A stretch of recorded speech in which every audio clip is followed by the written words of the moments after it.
أعوذ بالله من الشيطان الرجيم بسم الله الرحمن الرحيم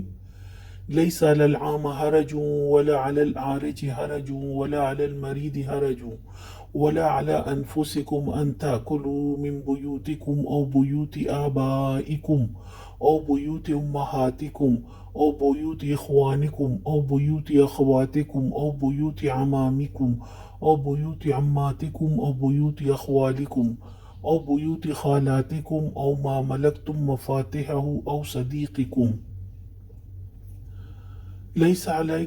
عليكم جناح أن تأكلوا جميعا أو أشتاتا فإذا دخلتم بيوتا فسلموا على أنفسكم تحية من عند الله مباركة طيبة كذلك يبين الله لكم الآيات لعلكم تعقلون۔ کوئی حرج نہیں ہے اگر کوئی اندھا یا لنگڑا یا مریض کسی کے گھر سے کھائے، اور نہ تمہارے اوپر اس میں کوئی مذائقہ ہے کہ اپنے گھروں سے کھاؤ، یا اپنے باپ دادا کے گھروں سے، یا اپنی ماں نانی کے گھروں سے، یا اپنے بھائیوں کے گھروں سے، یا اپنی بہنوں کے گھروں سے، یا اپنے چاچاؤں کے گھروں سے، یا اپنی پھوپھیوں کے گھروں سے، یا ان گھروں سے جن کی کنجیاں تمہاری سپردگی میں ہوں، یا اپنے دوستوں کے گھروں سے۔ اس میں بھی کوئی حرج نہیں کہ تم لوگ مل کر کھاؤ یا الگ الگ۔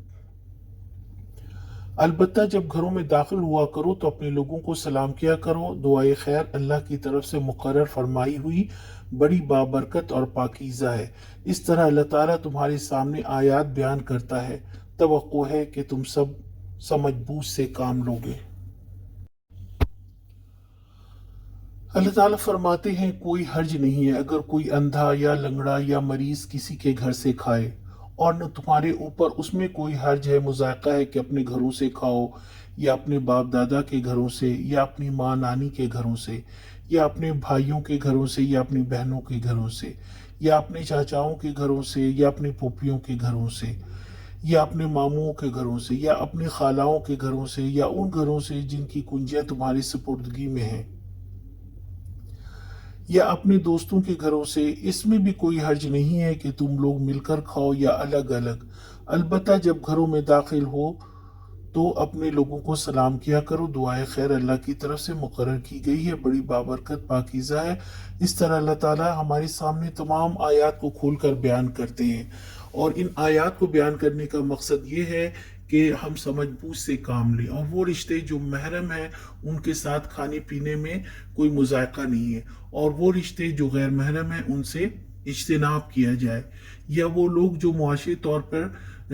اپاہج ہیں تو ان کے ساتھ کھانے یا ان کو کھلانے میں بھی کوئی حرج نہیں ہے۔ اللہ تعالیٰ ہمیں یہاں معاشرے کے ان لوگوں کو جو معذور ہیں ان کے ساتھ نرمی اور ہمدردی کا سلوک کرنے کی تلقین کر رہے ہیں۔ آج کا سوال، اللہ تعالیٰ نے ان گھروں سے کھانے کی اجازت کیوں دی ہے؟